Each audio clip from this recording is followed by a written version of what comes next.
Muy buenas tardes, bienvenidos, bienvenidas a quienes estáis aquí presentes en esta sesión, también presencialmente, quiero decir. También me gustaría manifestar el agradecimiento de parte de la facultad a quienes estáis asistiendo a la presentación de manera online. Os damos la bienvenida a la jornada organizada en el marco del experto en Derecho Sanitario que va a versar concretamente sobre algunas cuestiones teóricas y prácticas sobre el derecho a la asistencia sanitaria pública y privada, y también sobre un tema muy específico relacionado con ella, que es la cuestión de la privacidad. Para ello, para realizar esta sesión, vamos a contar con la participación de tres expertos que se dedican al ejercicio o a la práctica de estas cuestiones, ¿no? Las cuestiones vinculadas con estos temas particulares del derecho sanitario. Yo los voy a presentar más adelante a medida que vaya introduciendo sus intervenciones, pero sí que me gustaría indicar algunas cuestiones de carácter previo.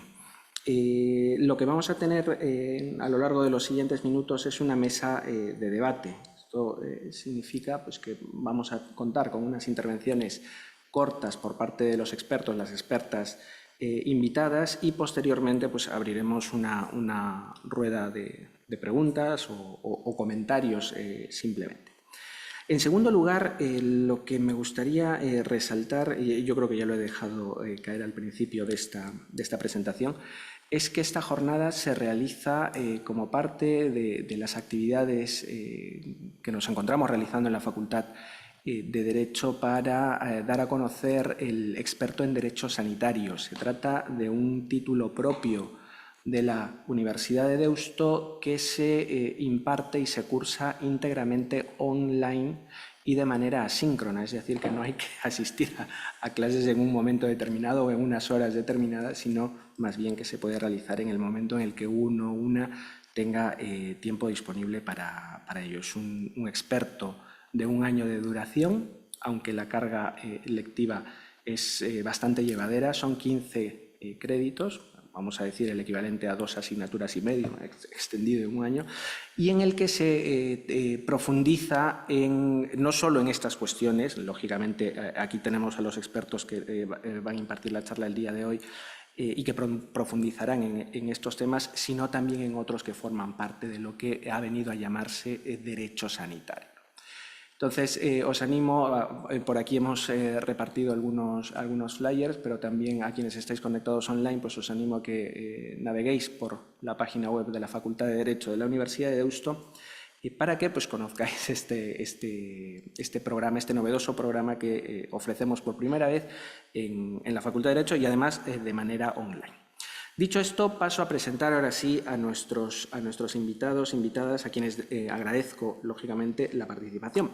La primera de nuestras ponentes es concretamente María José Gutiérrez Hernández. Ella nos va a plantear algunas cuestiones de carácter, vamos a decir, específico en relación con el acceso a la asistencia sanitaria pública y privada. María José es licenciada en Derecho por la Universidad de Salamanca.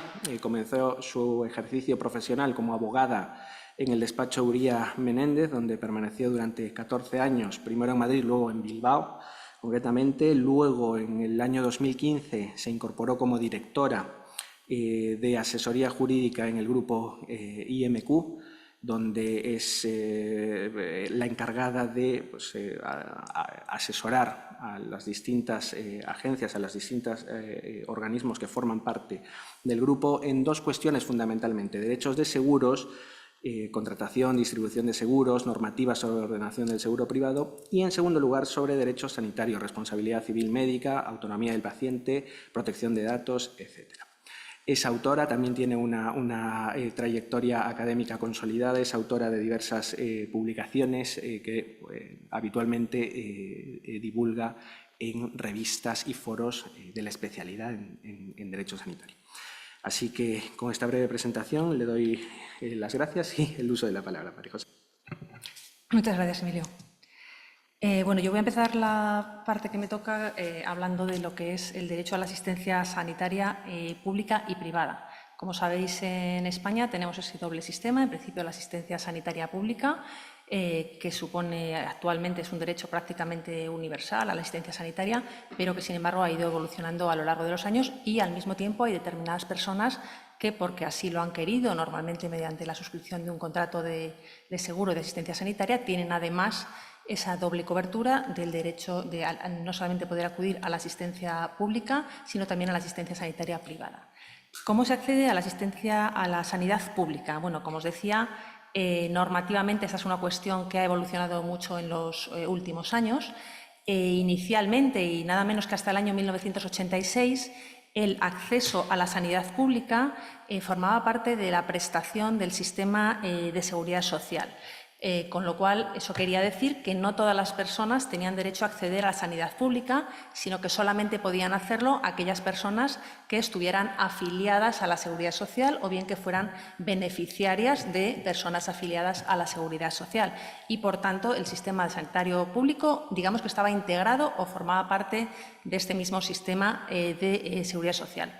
Esto cambia en el año 86, se publica la Ley General de Sanidad y aquí lo que hace es desgajar el Sistema Nacional de Salud, que se crea en ese momento, del sistema de seguridad social. Con lo cual, no solamente se crea una entidad ya independiente que tiene vida propia, separada de la seguridad social, sino que además se modifica el sistema de acceso, el derecho de acceso a la sanidad pública, en el sentido de que va a haber una tendencia a la universalidad en el acceso a la prestación sanitaria pública. Ya no hace falta estar afiliado o asegurado al sistema de seguridad social, sino que, por el contrario, se va a reconocer simplemente por la condición de ciudadano a todas las personas el derecho a acceder a la sanidad pública, lo que supone un cambio sustancial.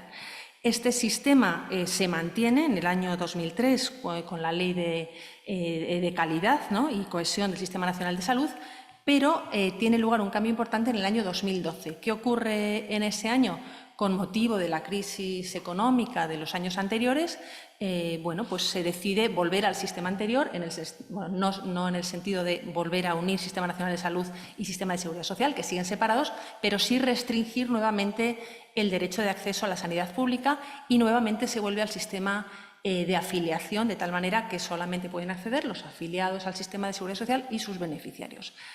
Nuevamente llegamos al año 2018, en el que esto cambia, se dicta una nueva norma, ¿no?, de acceso universal al Sistema Nacional de Salud y volvemos al sistema anterior, que es la tendencia a la universalidad. Es verdad que, bueno, no absoluta, lógicamente se establecen una serie de requisitos o condicionamientos, pero en principio, en la actualidad, la regla general es que tienen derecho a acceder al Sistema Nacional de Salud todos los españoles y extranjeros que tengan residencia legal en España, pero además se establece pues, una efectividad, digamos, material para los extranjeros que no tengan residencia legal en España, que se les permita también acceder al sistema de una manera muy amplia. Se establecen ciertos requisitos, pero bueno, prácticamente, sobre todo en el caso de que su país de origen no les ofrezca esa cobertura, se les reconoce el derecho a la asistencia sanitaria en nuestro país.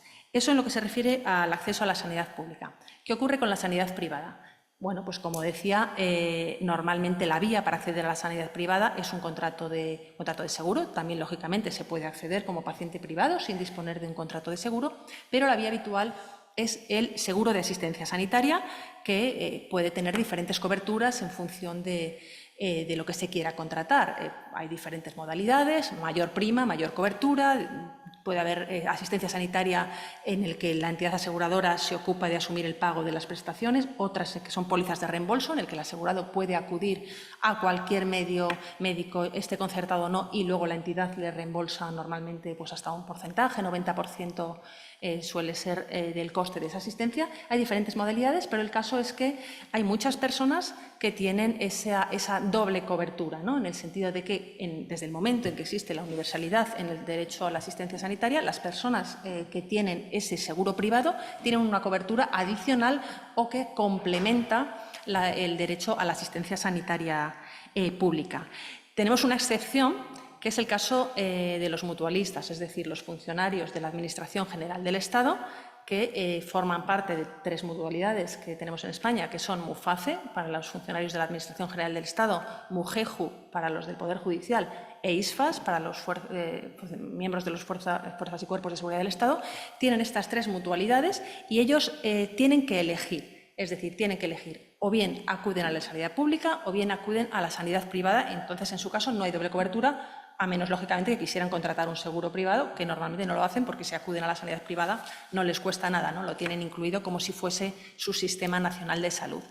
Hay que decir que en la actualidad los funcionarios mayoritariamente eligen la sanidad privada. Yo hoy estaba repasando un poco los datos y en el caso de MUFACE el 73% de los funcionarios eligen la asistencia sanitaria privada y en el caso de los funcionarios de MUGEJU e ISFAS llega hasta el 90%. O sea, a la hora de elegir normalmente eligen la sanidad privada.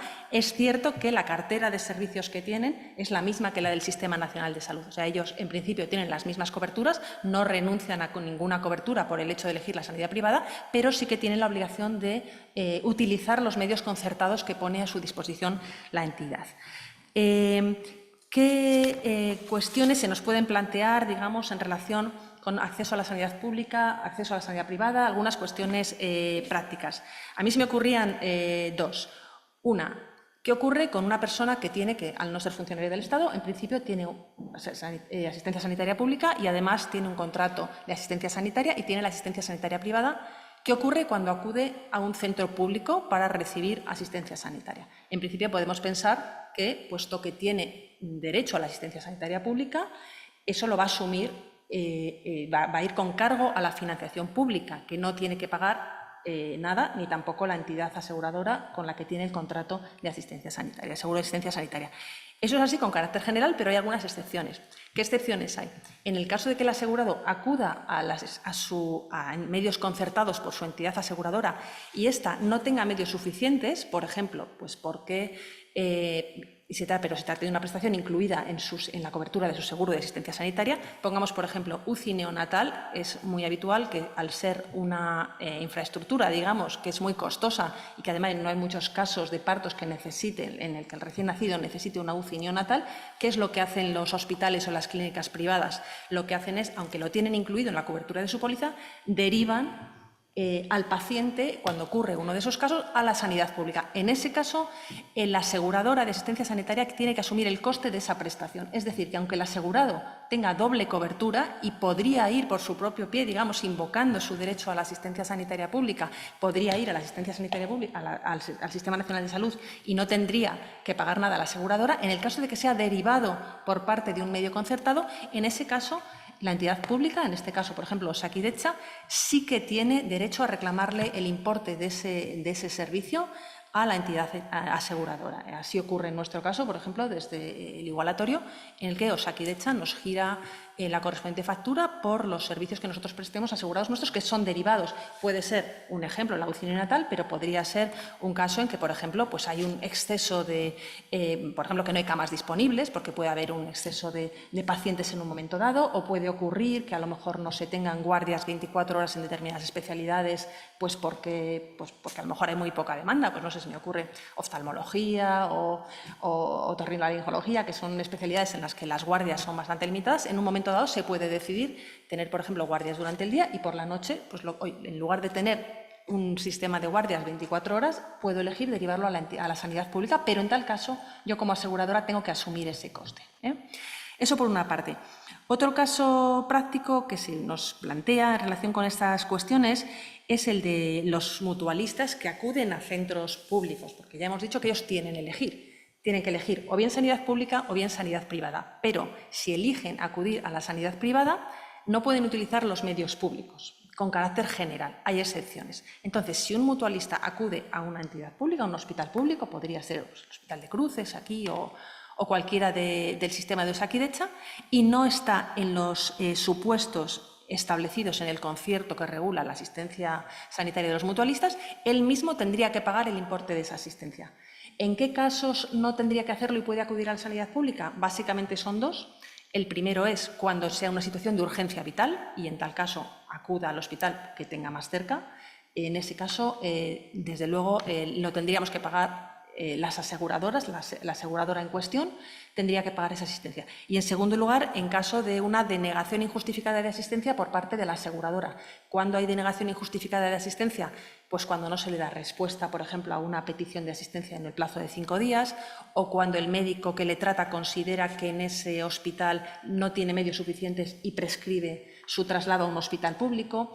En algunos supuestos similares como estos y algunos más, en ese caso puede haber utilización de medios públicos por parte de los mutualistas y, en ese caso, la entidad aseguradora siempre es la que debe proceder al abono del coste de esa asistencia sanitaria. En cualquier caso, la sanidad pública, sanidad privada, evidentemente son entidades diferentes, pero tienen muchas veces cuestiones en común, aparte de estas que hemos visto. También, por ejemplo, la gestión de la sanidad pública también se puede realizar por vía de gestión indirecta, en ocasiones por medio de conciertos o por medio de contratos de prestación de servicios o de concesión de servicios.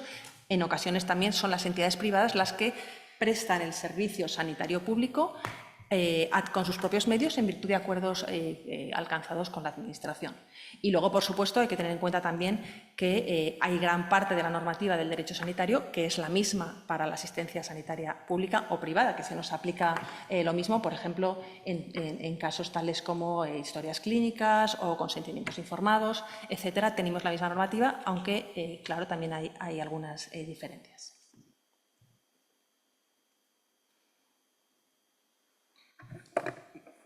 Muchísimas gracias, María José.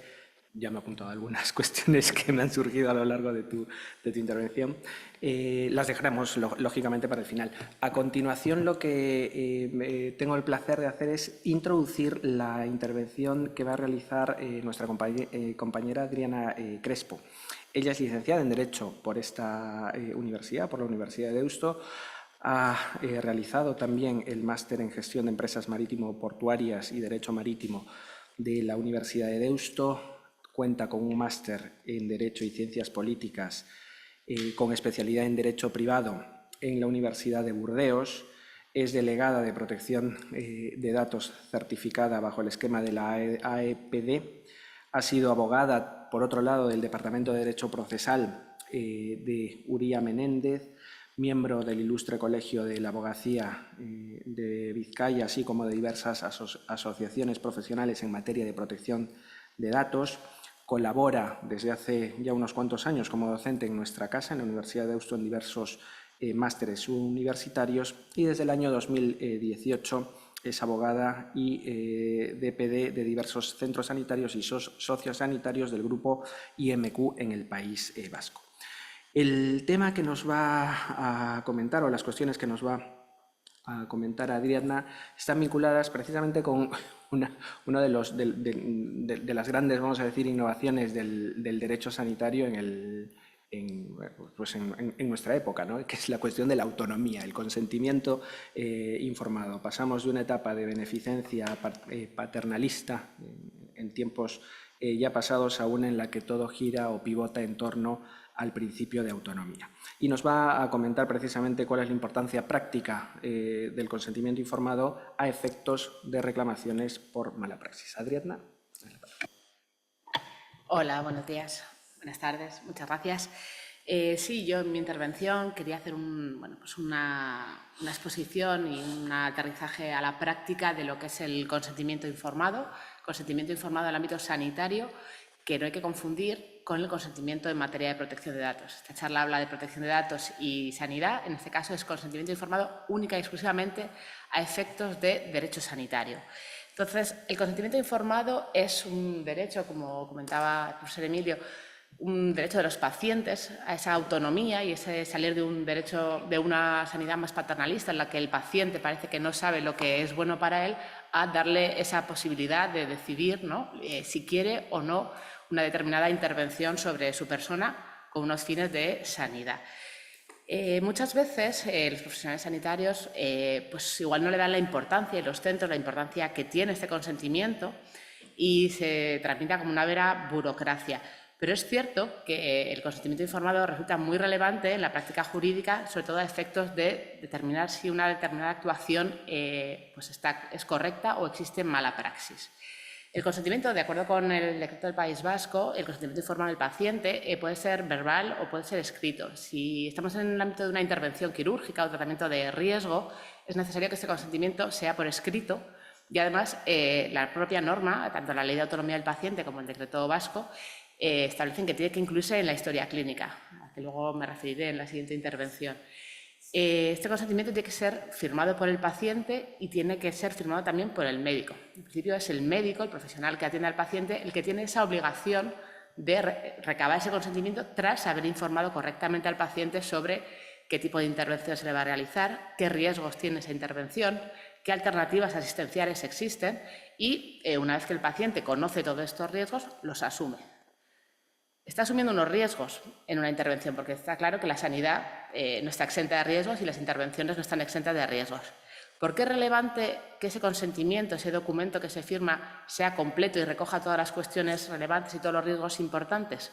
Porque si después de una intervención se produce un daño, habrá que ir a ver ese consentimiento informado a qué riesgos o qué riesgos aceptó el paciente. Por ejemplo, un caso de la práctica.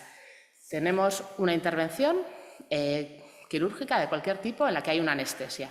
Esa anestesia se hace intubando al paciente y durante el curso de la anestesia ese paciente pierde unas piezas dentales.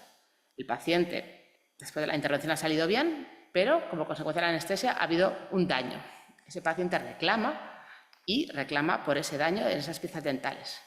Bien, si en el consentimiento informado de la anestesia figura como un riesgo posible que, como consecuencia de la práctica de esa anestesia y por el método que se utiliza, se puedan perder unas piezas dentales, es un riesgo que el paciente ha asumido en pro de un beneficio. Por tanto, ahí el médico o el centro sanitario estaría más o menos cubierto, normalmente salvo que se pueda demostrar que hay una mala praxis, pero en principio, si el riesgo está ya descrito como riesgo habitual, se entiende que, con independencia de todo lo demás, eso es algo que puede pasar aunque el médico haga perfectamente bien su trabajo. Entonces, ahí tendríamos un punto de defensa para decir que, en este caso, no ha habido mala praxis porque era un riesgo típico y está correctamente informado. Por lo tanto, es muy importante que los consentimientos informados recojan toda esta información y estén firmados tanto por el paciente como por el médico. Esto es un caso típico y el consentimiento informado da lugar a muchos problemas en la práctica, que no vamos a abordar ahora en la ponencia y que sí que se tratan en este curso de experto, pero, por ejemplo, para poder prestar un consentimiento de cualquier tipo en el ámbito legal hace falta tener capacidad. Y los problemas de capacidad, el determinar en caso de un paciente que esté inconsciente o en el caso de un paciente una urgencia o en caso de menores o personas con discapacidad, quién tiene que prestar ese consentimiento y cómo ese consentimiento es válido. O en casos también de denegación de gente que se niegue a recibir una cierta asistencia sanitaria. Por ejemplo, pues testigos de Jehová que igual no quieren una transfusión, entonces hay que informar y hay que recoger esa negativa a prestar ese consentimiento en la historia clínica. Por lo tanto, el consentimiento informado, que parece algo bueno, pues, que se pasa un poco por encima en la práctica médica y se rellena como un formulario, luego, cuando hay problemas, es un elemento importante para defender pues tanto al centro como al médico en su correcta actuación. Y desde el punto de vista del paciente también, pues para defender o para reclamar la indemnización que proceda si es que no ha aceptado realmente esos riesgos. Muchísimas gracias, Ariadna. El siguiente invitado es Pablo Garrote.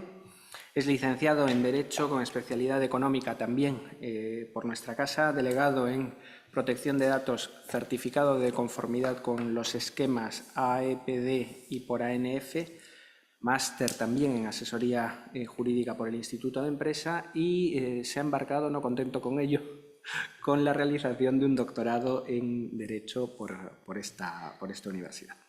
También es profesor de nuestra facultad en distintas materias, distintas asignaturas, tanto a nivel de grado como de posgrado.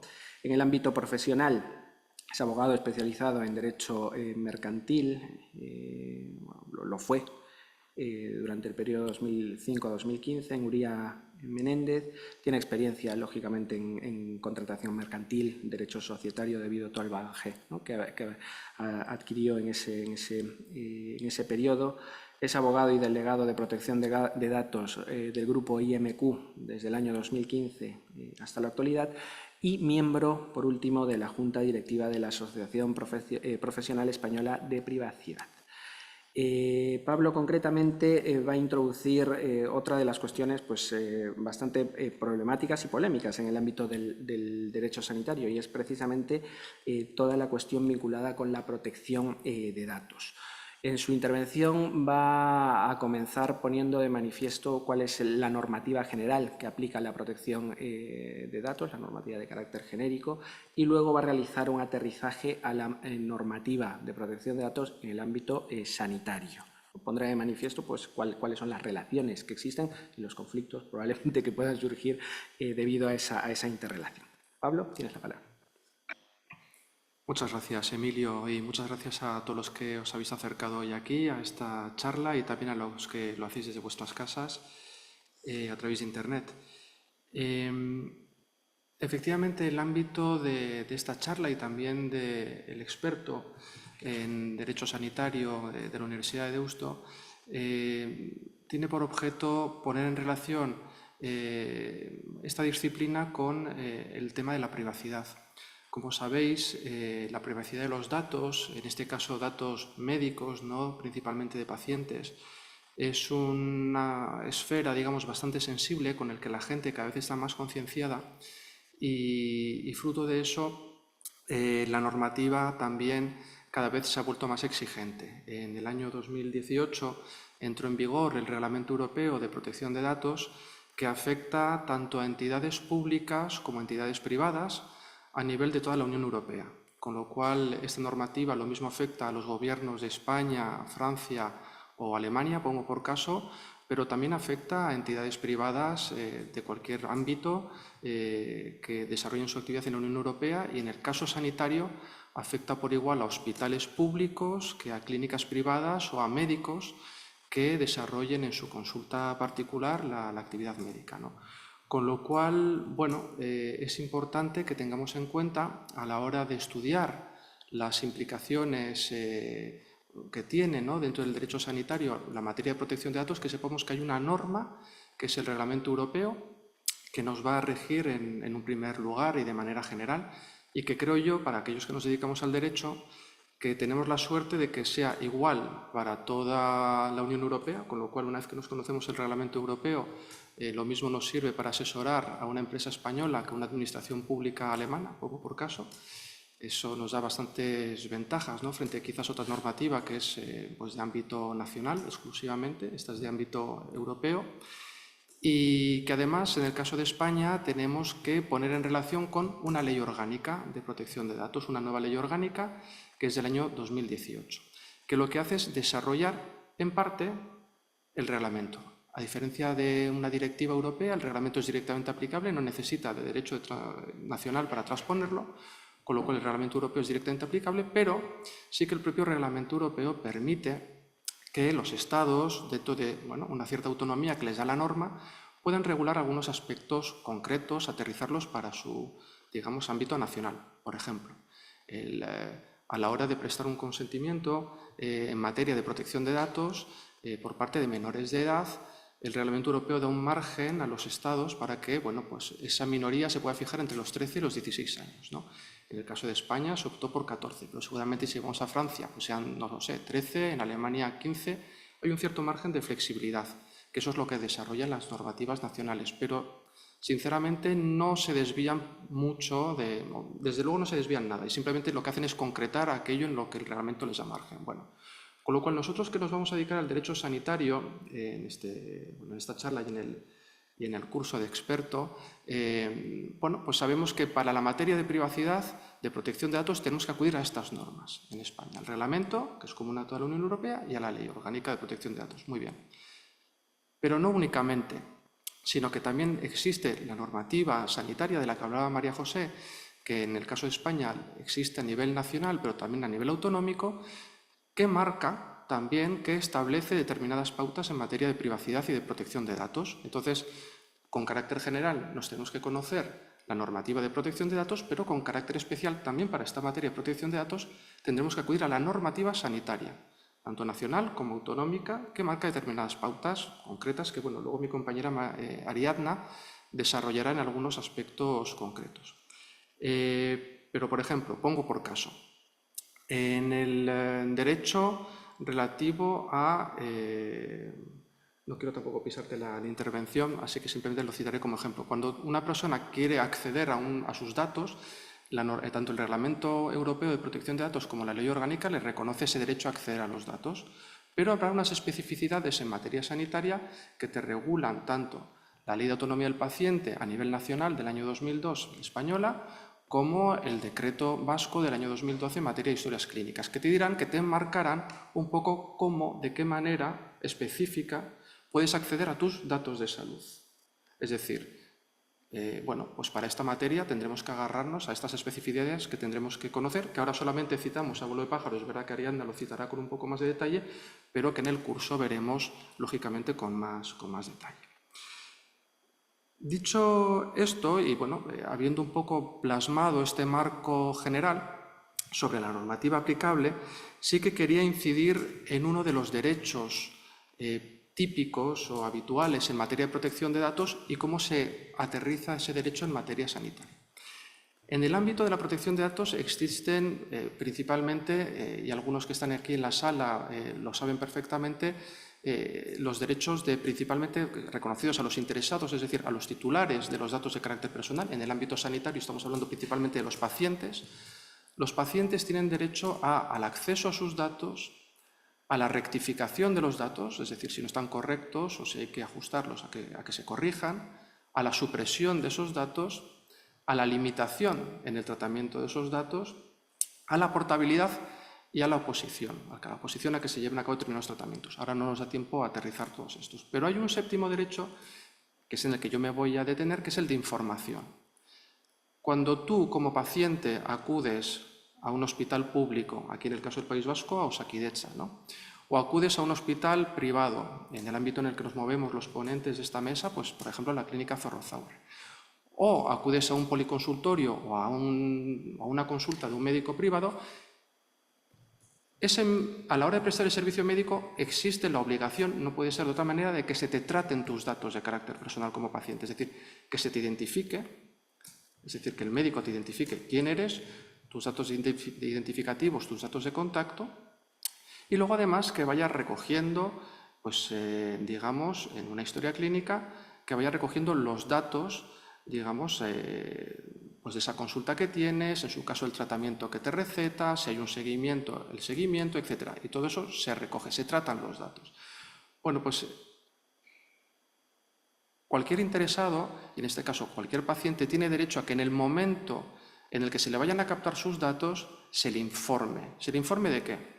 Se le informe en primer lugar de quién es la persona que está tratando los datos, con qué finalidad, para qué estoy tratando sus datos, en su caso con qué base legitimadora, cuáles son los derechos que le asisten a usted como paciente en relación con sus datos de carácter personal, y luego dónde puede consultar una política más completa donde se regulan otros muchos aspectos que el reglamento recoge. Pues, por ejemplo, cuál es el plazo en el que se van a conservar sus datos, cuáles son las medidas de seguridad que se tienen para almacenar y archivar sus datos, etcétera, etcétera. Bueno, la normativa nos permite dar esta información en dos partes, una parte básica, que es con lo que acabo de citar, quién es el responsable, cuál es la finalidad, ejercicio de derechos, y luego dónde puede usted acceder a toda la información completa, y luego esa información completa que se puede dar en una segunda capa, que no hace falta, digamos, que se informe de una forma tan directa, pero sí que se le tiene que dar la posibilidad de acceder a ella al paciente de una forma pues rápida y segura, ¿no?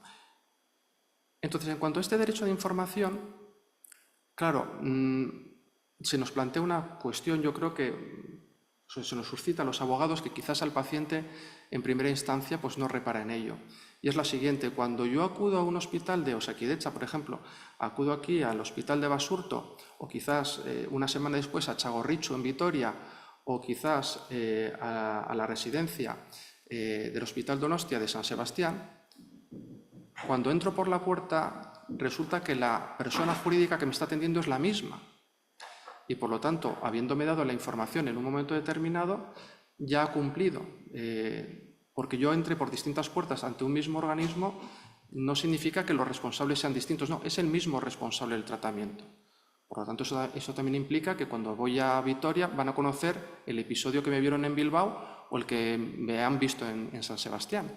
Es una única historia clínica, es una única información que está interconectada, porque aunque los centros físicos son distintos, la persona jurídica, el responsable de ese tratamiento, es la misma persona. Y eso se tiene que informar al paciente. Que no se extrañe que si va a Donosti, pues conozcan los datos de su intervención en Bilbao. En cambio, cuando acudimos a hospitales privados, este no siempre es el caso.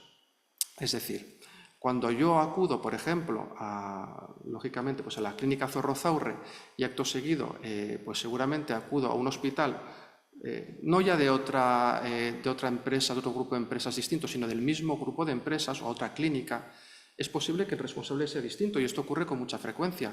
Por no salirme de IMQ, cuando yo acudo a Zorrozaurre, resulta que el titular de la clínica es una sociedad que se llama Clínica Vicente San Sebastián S.A., pero cuando acudo al centro IMQ Color, que está a menos de 1 kilómetro de distancia y que también pertenece al grupo IMQ, no, aquí resulta que el titular o el responsable de mis datos será el médico en concreto que me atienda, porque la forma que tiene de organizarse esa clínica es la de policonsultorio, en la que IMQ, el grupo IMQ, lo que hace es alquilar espacios físicos a los médicos para que ellos, de manera personal, presten el servicio. Con lo cual resulta que tú, si vas a esa clínica Colón, igual un día vas a ver a un médico de familia, él será el responsable. Si el día siguiente vas al traumatólogo, el traumatólogo será el responsable, y si 3 días después vas al otorrino, el otorrino será el responsable de tus datos de tratamiento. Y cada vez que vayas a un médico distinto te tendrían que informar: oye, que sepas que el responsable de los datos de tu consulta de hoy es este médico, el de consulta de ayer era este otro, el de mañana este otro. Es decir, el paciente tiene que tener siempre esta información, saber quién es la persona física o jurídica responsable de esa consulta que está teniendo en esos momentos. Porque muchas veces pasamos una puerta y porque en el cartel pone algo, nos pensamos o nos podemos llevar una falsa representación de la realidad. Estoy entrando por un cartel que pone Hospital de Cruces y al día siguiente por otro que pone Hospital de Basurto y pienso que igual me están atendiendo 2 entidades distintas. No, te está atendiendo la misma y de eso te tienen que informar. De la misma forma, puedo pasar por una puerta que pone IMQ, pero un día voy a ver al médico X y al día siguiente al médico Y. No, tienes que saber que no es una misma entidad la que te está tratando, sino médicos distintos, y de eso también te tienen que informar. Y estos casos, pues, digamos, tienen incidencias en materia sanitaria y en materia de protección de datos. Y bueno, y a este respecto creo que sobre la protección de datos y el ámbito sanitario, creo que Ariadna nos va a contar un poco más, ¿no?, sobre el ejercicio de derechos. Sí, gracias, Pablo. Sí, retomo el hilo de Pablo en relación con quién es el responsable del tratamiento de los datos, que es un tema relevante y que se tiene que informar al paciente, porque este responsable del tratamiento, desde el punto de vista sanitario, es el responsable también de la custodia y elaboración de la historia clínica, que es otro de los documentos muy relevantes en el ámbito sanitario y que viene regulado en esta normativa que estábamos comentando, tanto la ley del 2002 como el decreto del País Vasco. Esta historia clínica es otro de los documentos fundamentales a los efectos tanto de ejercicio de derechos en materia de protección de datos, pero con la especificidad que ahora comentaré en el ámbito sanitario, como para la defensa y la interpretación de reclamaciones por mala praxis. Es decir, esta historia clínica es el instrumento fundamental, ¿no?, que se utiliza en el ámbito sanitario por parte de los profesionales para poder prestar ese servicio sanitario, esa atención, donde se tienen que recoger, siguiendo lo que dice la Ley de Autonomía del Paciente y el Decreto Vasco, una serie de datos, tiene que contener una serie de documentación que está reglada, es obligatorio que la contenga. Se diferencia en el ámbito hospitalario y en el ámbito no hospitalario, porque, claro, el tipo de documentación no es lo mismo que vayas a una consulta, como decía Pablo, de otorrino que te operes. Es decir, el tipo de documentación que hay en una historia clínica hospitalaria, pues estará el informe de alta, el informe de anestesia, los evolutivos, cosa que no habrá en una consulta de un médico privado a la que vas simplemente a consultar en un momento puntual. Entonces, estos responsables del tratamiento, dependiendo de quién sea, tienen esta obligación de elaboración y custodia de la historia clínica. Y esa historia clínica, en el ámbito del derecho sanitario, se establece un derecho específico de acceso por parte del paciente. Hay un acceso también por parte de otras personas, pero hablando de pacientes, que son los interesados, tienen un derecho de acceso. El Reglamento Europeo de Protección de Datos y la Ley Orgánica, también, como ha comentado Pablo, establece una serie de derechos, entre los cuales está el acceso, la supresión, el derecho al olvido, bueno, la supresión al olvido, la rectificación. Pero estos derechos, que con carácter general se regulan en la normativa sobre protección de datos, tienen ciertas especificidades y limitaciones en el ámbito sanitario. Así como el derecho de acceso, en principio, lo que dice la normativa sobre protección de datos es que puedes saber si están tratando tus datos, con qué finalidad, qué plazos y demás. Normalmente, en el ámbito sanitario, cuando eso se traslada a un ejercicio de derechos, a una clínica, por ejemplo, los pacientes no están buscando tanto esta información sobre qué datos míos estás tratando, quiero saber cómo se tratan, sino quiero mi historia clínica. Esa es la traducción un poco desde el derecho de acceso a la protección de datos al derecho de acceso en el ámbito sanitario. Entonces, los centros sanitarios y los profesionales médicos, si tienen un ejercicio individual y son ellos mismos responsables, tienen obligación de entregar esa historia clínica a los pacientes, porque son los titulares de esos datos. Existen una serie de limitaciones a ese derecho de acceso y la norma establece que no se puede dar acceso ni a las anotaciones subjetivas de los profesionales, ni tampoco se pueden dar datos en perjuicio de terceros, ¿no? Por ejemplo, reclamo el acceso a la historia clínica, soy un paciente psiquiátrico y quiero acceso a mi historia clínica. En esa historia clínica hay anotaciones del médico, pues, comentarios puramente valorativos sobre lo que ha sido el curso clínico que no tendría que entregar. Solamente se tiene que limitar a los datos puramente del curso clínico y no a esas anotaciones que el médico tiene hechas, pues porque él es su instrumento también de trabajo y cómo poder seguir esa sesión, ¿no? Entonces podría capar, entre comillas, el contenido de esa historia clínica y entregar al paciente solamente lo que es propio del curso clínico. Esta obligación de elaboración tiene una obligación de custodia y una custodia durante una serie de plazos, que están también legalmente establecidos. Depende del tipo de documentación, hay unos plazos más largos o más breves de custodia. Por lo tanto, el derecho de supresión, que también hemos comentado, está también limitado. No es posible pedir la supresión de los datos sin más, sin que haya pasado ese plazo. Por ejemplo, imaginaros un paciente, casos así un poco que nos ocurren, ¿no?, en la práctica de diferentes pacientes. Paciente que ha sido alcohólico, que ha dejado de ser alcohólico, lleva un año sobrio y ejercita un derecho de supresión porque no quiere que en su historia clínica figure ese dato de alcoholismo. Bien, ese dato, desde el punto de vista médico, es importante porque aunque a día de hoy no sea alcohólico, lo fue y eso tiene unas consecuencias en su estado de salud que pueden derivar a largo plazo. Y es importante mantener ese dato para poder prestarle una asistencia correcta con toda la información clínica necesaria, que es lo que se contiene en la historia clínica. En ese caso, al paciente no se le podría dar ese derecho de supresión que está solicitando porque es necesario conservarlo para la historia clínica. Tampoco habría pasado el plazo que establece mínimo la ley, pero imaginemos que ha pasado 5 años, que es el mínimo, poniendo que en este caso fuesen 5 años, pues tampoco podríamos suprimirlo porque la consecuencia para la salud se extiende más allá de 5 años. Además, la historia clínica sirve, como os he comentado antes, para fines también de defensa o interposición de reclamaciones. Por lo tanto, como centro sanitario, yo puede que haya pasado el plazo de custodia legal obligatorio para garantizar la asistencia sanitaria después de cada episodio, pero que no haya pasado todavía el plazo de prescripción o caducidad de las acciones que puede interponer un paciente por una posible mala praxis. Por eso, en ese caso, tampoco se suprimirían los datos porque son necesarios para el ejercicio de acciones o para la defensa contra reclamaciones. Por ejemplo, otro tipo de derechos que hay en materia de derecho sanitario y que no son exactamente iguales o se limita mucho o se restringe mucho la posibilidad de otorgar ese derecho al paciente. Estaríamos hablando, por ejemplo, del derecho de rectificación de los datos, ¿no? Ha comentado Pablo que una persona, un interesado, de acuerdo con la normativa de protección de datos, tiene derecho a que se rectifiquen sus datos personales si son inexactos.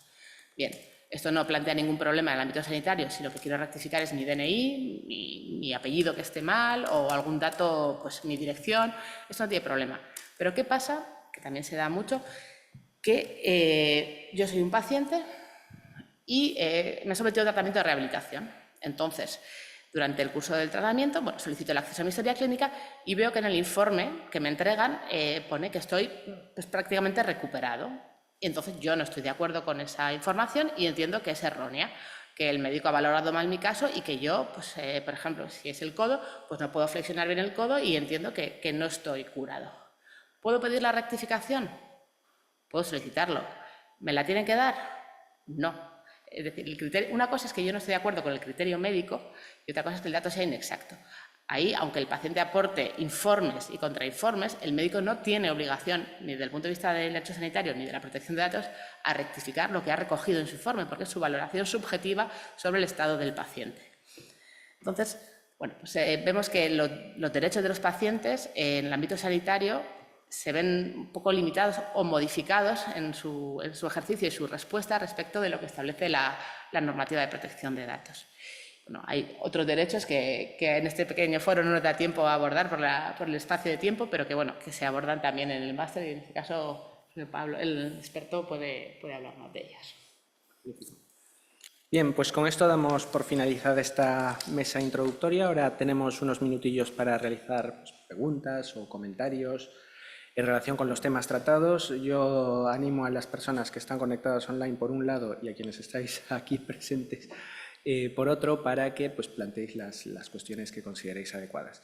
Mientras pensáis, yo voy a realizar alguna pregunta tanto a María José como a Pablo y a Ariadna. No sé, cualquiera de los dos me podrá responder. Una es claramente para María José y la otra es para alguno de los dos.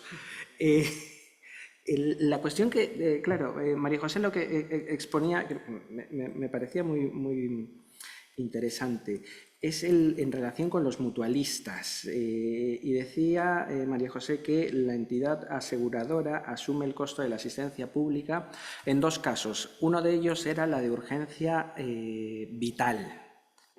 Y la pregunta que tengo es, ¿solo ante urgencia vital? Porque lo que yo entiendo, claro, aquí hay que interpretar qué es urgencia vital. Por la literalidad de las palabras, yo entiendo que es una necesidad de asistencia inmediata, urgencia, porque está en peligro la vida del paciente. Y la pregunta que quería plantear es, ¿y si la urgencia no es vital, pero el peligro que se espera es grave para la salud, no para la vida? Solo para la salud, entre comillas, solo.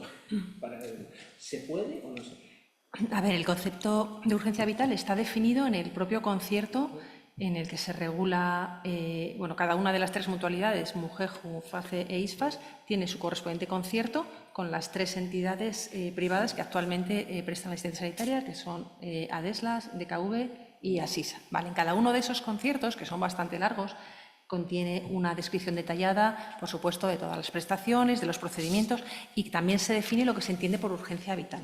Entonces, como muy bien dices, se entiende por urgencia vital no solamente cuando está comprometida la vida, es decir, cuando hay un riesgo de muerte, sino también cuando hay un riesgo de consecuencias gravemente perjudiciales para la salud, aunque no impliquen necesariamente la muerte. Efectivamente, sí. No solamente es riesgo de muerte, sino también gravedad sin necesidad de comprometer la vida, pero de alto impacto, diríamos. Sí, correcto. Yo tenía la duda por la palabra, ¿no? Vital, y como en derecho, pues nos ceñimos a la palabra. Si la definición está en el documento, pues está, claro. Y luego, además, digamos que en la práctica también, claro, estas discusiones son frecuentes a la hora de ver quién asume el coste, porque o lo asume el mutualista o lo asume al final la entidad aseguradora.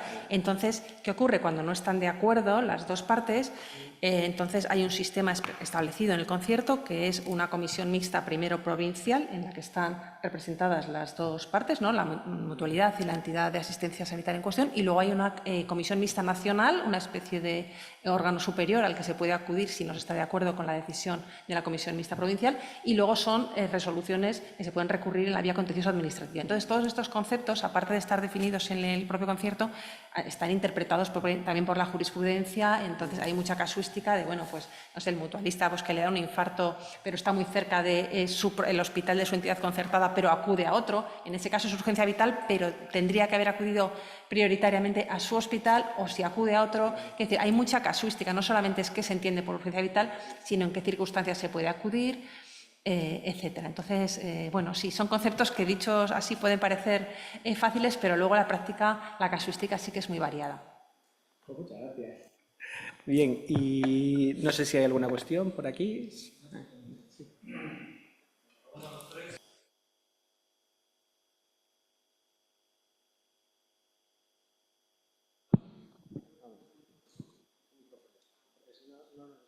Vale. Es una pregunta para ti, Pablo. Antes comentabas en determinadas ocasiones consultas privadas en el igualatorio que se ceden a los médicos para tener las consultas. Cuando uno entra a la consulta al otorrino es distinto, pero no es el igualatorio, aunque ponga el igualatorio. ¿En qué momento se le informa al paciente que eso no es el igualatorio, sino que la responsabilidad puede ser del médico y no del igualatorio? ¿Se le informa en algún momento de forma que se entere él, como antiguamente se tenían que enterar los clientes de los bancos con los sistemas financieros, o es una cosa que no se comenta, es de pasada y luego se entera el paciente al final del proceso? Bueno, pues muchas gracias, Francisco. Esta pregunta te la contesto yo, pero te la podría contestar también perfectamente Ariadna. Como sabes, ambos trabajamos dentro de la asesoría jurídica y también nos dedicamos a los temas de privacidad y de protección de datos. Entonces, uno de los temas que recoge el Reglamento Europeo de Protección de Datos, recoge la Ley Orgánica de Protección de Datos y, además, existe una guía de la Agencia Española de Protección de Datos, es sobre cómo se tiene que informar a los interesados, en este caso a los pacientes, y cuándo. Entonces, la guía es muy clara, es en el momento en el que captas los datos. Imagínate que en una página web estás captando el dato de, oiga, pues relléneme aquí su nombre y su email y nos pondremos en contacto con usted. Ahí, ya en ese momento en el que tendría que aparecer un mensaje. Bueno, esto llevado a la pregunta concreta que me hacías es en el momento en el que el paciente llega a la recepción del policonsultorio y se identifica ante una recepcionista, ahí ya se le informa, oiga, que vengo a ver al médico tal. Ah, muy bien, aquí tiene para firmar el mensaje de protección de datos, antes era en papel, ahora es en una tablet, donde pone quién es el responsable, etcétera. Es decir, y que está individualizado según el caso. Y además se le da copia, si quiere, si la solicita, de toda la política completa, no del mensaje corto, digamos, de la primera capa, la información básica, sino la información completa. Esto es la práctica que llevamos nosotros en el igualatorio, que es un poco por consejo de Ariadna y mío, que es decir, es muy protectora o muy garantista de los derechos de los pacientes en materia de protección de datos. Bueno, no sé si será una práctica generalizada en otro tipo de policonsultorios, porque modelos como el de IMQ hay por toda España, no es que sea una cosa única. Es más, el IMQ no es que tenga un modelo. El que os he dicho antes como ejemplo es así, pero si tú te vas a un policonsultorio, por ejemplo, de San Sebastián, no, hay una única entidad que te presta el servicio, que es la sociedad del IMQ, porque tiene montado un sistema distinto. Aquí, por motivos históricos, pues son los médicos los que tienen alquiladas las consultas. Pero si tú, por la puerta por la que entras es la misma, la recepcionista que te atiende es la misma, pero en función de que vayas a un médico u otro, te va a informar de que es ese médico en concreto el responsable a nivel de protección de datos, lógicamente a nivel médico también, o es este otro. Y además de informarte, no es obligatorio que lo firmes, pero te pide que lo firmes un poco para dejar constancia de que se te ha informado. Si no lo quieres firmar, bueno, pues no tiene tampoco consecuencia ninguna, es a efectos de prueba, digamos. ¿Una otra cuestión por aquí? Online, excelente jornada, saludos, nos dice Jenny Dos Santos. Bueno, pues no hay más preguntas. Yo, para terminar entonces con la última cuestión que quería plantear, es que el tema de la historia clínica y el consentimiento me ha generado varias dudas. Primero, desde el punto de vista del derecho penal, que no voy a plantear una pregunta sobre derecho penal, porque yo soy penalista, entonces he empezado a darle vueltas. Claro, la duda, no simplemente por compartirla, no por plantear ningún cuestionamiento. La duda que me surgía era, claro, el consentimiento tiene que quedar por escrito, o se tiene que anotar también en la historia clínica, incluyendo los riesgos. Claro, yo pensaba en que cuando se hablaba de incluir los riesgos, ¿y qué pasa si un profesional sanitario, por cuestiones de autoprotección, exagera los riesgos? Un poco, o se inventa riesgos directamente. Esto puede, claro, llevarle a, llegado el caso ante los tribunales, defenderse diciendo, no señor, estaba aquí. el riesgo anotado y usted accedió a realizar o a autorizar a dar su consentimiento para esta intervención. Y le estaba dando vueltas, pues si esto justifica o no justifica. Pues, mi conclusión así preliminar es que no va a ningún lado porque no forma parte de un riesgo objetivamente esperable, ¿no? Pero bueno, sin más, estaba dándole muchas vueltas.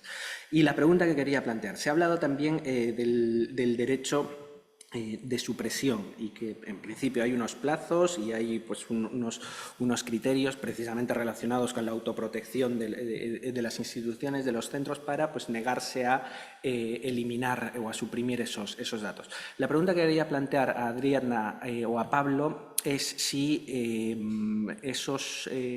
el tratamiento o esos criterios que se mantienen son distintos en la praxis y también normativamente en el ámbito de la asistencia sanitaria pública y la asistencia sanitaria privada o son iguales.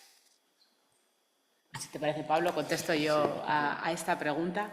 En principio, normativamente viene regulado en la Ley de Autonomía del Paciente, que es una norma a nivel nacional que aplica tanto a centros públicos y a centros privados, y aquí en el País Vasco en el decreto del 2012. Y en ese caso, el tema de la supresión se regula claramente, tanto el expurgo de documentación como la supresión, que no se puede hacer alegremente. No es como cualquier otro documento que uno tenga en una oficina o en un despacho de abogados y lo destruye la destructora. Hay que ir a un organismo específico, hay que pedir autorización para la supresión y para el expurgo de documentación. Te lo tiene que autorizar, es una comisión del Gobierno vasco, el COFSEDOC, y una vez que te lo autorizan se tiene que destruir por procedimientos seguros y establecidos y reportar a esa comisión que efectivamente se ha destruido esta documentación. Y esta regulación es común para el ámbito público y el ámbito privado. ¿Qué pasa con los plazos de supresión? La normativa establece unos criterios muy amplios. Dice, se debe mantener como mínimo 5 años del alta de cada episodio asistencial.